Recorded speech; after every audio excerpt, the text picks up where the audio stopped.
अस्सलाम वालेकुम व्यूअर्स। अॼु असां ठाहियूं था चणनि जी दाल, सादी चणनि जी दाल। हीअ मूं वटि 1 कप चणनि जी दाल आहे, जंहिंखे मूं कलाकु ॾेढ भिॼायो हो, उन खां पोइ उॿारियो आहे। हीअ तव्हां ॾिसो, हीअ बिल्कुलु ई ॻरी वई आहे। सो इहा दाल भिॼाए ऐं बॉइल करणी आहे, ठीकु आहे। उन खां पोइ असां हिन में विझंदासीं हीअ 1 चमचे खां बि घटि आहे, 1 नंढे चमचो, मुनो नंढो चमचो सम्झो अदरक थूम आहिनि, थोरी हुजे अदरक थूम पीठल। ऐं मसालनि में आहिनि हीअ 1 टीस्पून लूणु, 1 टीस्पून ॻाढ़ा मिर्च, अधु टीस्पून पीठल धाणा ऐं चौथो हिसो चमचे जो, नंढे चमचे जो हीअ असां वटि आहे हैड। ऐं पोइ असां वटि आहे हीअ सुरह जीरी, हीअ जंहिंखे पुलाव जीरी बि चइबो आहे, ठीकु आहे। ऐं हीअ सावा मिर्च आहिनि ऐं हीअ सावा धाणा आहिनि, जेके असां आख़िर में हिन में विझंदासीं।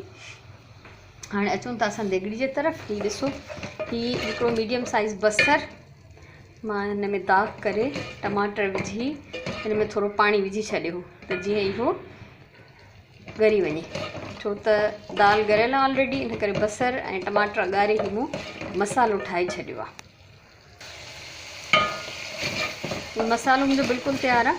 हिन में असां हाणे विझंदासीं सभिनी खां पहिरियों अदरक थूम। हीअ पइजी वई अदरक थूम, हिनखे थोरो, हीअ फ्रीज़ थियल हुई मूं वटि, थोड़ी देर थी आहे त मूं कढी त रखी, पर अञा ताईं प्रॉपर ॻरी न आहे।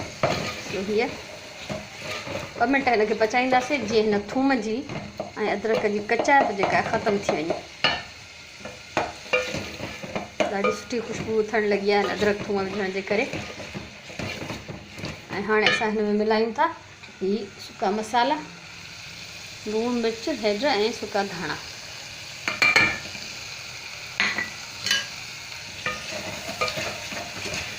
ॿ मिंट हिन मसाले खे भुञंदासीं, छो त हीअ जेको ड्राई असां सुकल मसालो जेको विधोसीं उहो बि पची वञे ऐं अदरक थूम थोरी देरि पचंदी रहे।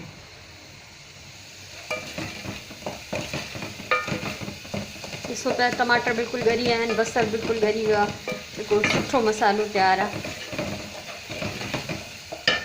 ऐं हाणे असां हिन में विझंदासीं दाल।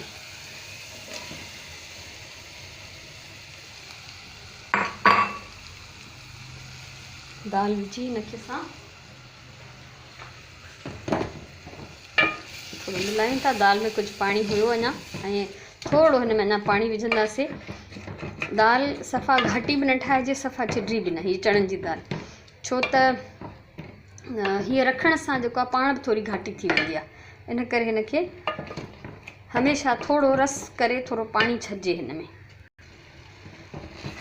ॾिसो, मूं हिन में थोरो पाणी मिलायो आहे ऐं हाणे हीअ सम्झो दाल असांजी खाइण लाइ तयारु आहे। पर असां हिन में हीअ सुरह जीरी ऐं हीअ सावा मिर्च विझी दम ॾींदासीं। सावा मिर्च मां कटे नथी विझां, जेकॾहिं तव्हां मां केरु तेज़ मसालो खाइणु चाहींदो हुजे, स्पाइसी खाइणु चाहींदो हुजे त उहो कटे विझी सघो था। असांजे घर में जॾहिं हमेशह खां ई चणनि जी दाल पचंदी आहे, चाहे ख़ाली दाल पचे या दाल गोश्त पचे, उन में सुरह जीरी ज़रूरु पवंदी आहे। इन जे करे हीअ दाल जेका हमेशह ॿियनि घरनि जे दालुनि खां असांजे घर जी दाल जो ज़ाइक़ो थोरो मुख़्तलिफ़ हूंदो आहे। हाणे हीअ टचके पियो, हिनखे मां 5 मिंट दम ॾींदसि, ठीकु आहे। उन खां पोइ मां हीअ हल्की बाहि ते 5 मिंट मूंखे रखिणो आहे, त जीअं हिन में सुरह जीरी ऐं मिर्चनि जी ख़ुशबू चङी तरह रची वञे।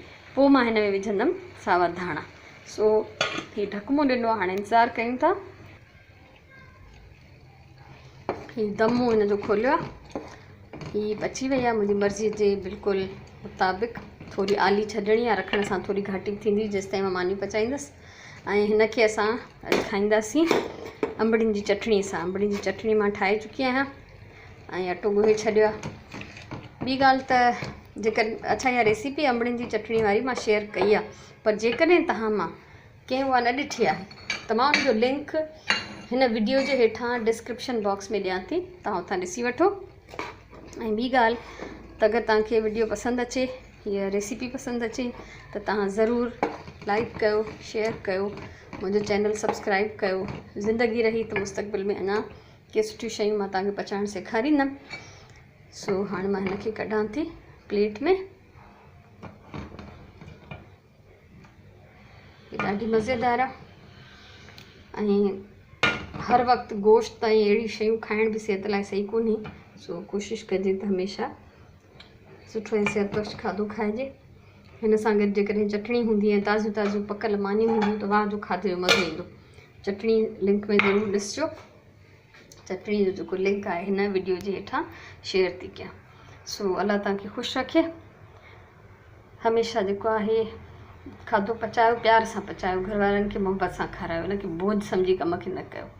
सो मोकिलाणी कान्हे, सदाईं गॾु आहियूं। वरी मिलंदासीं इंशाअल्लाह। अल्लाह भाई।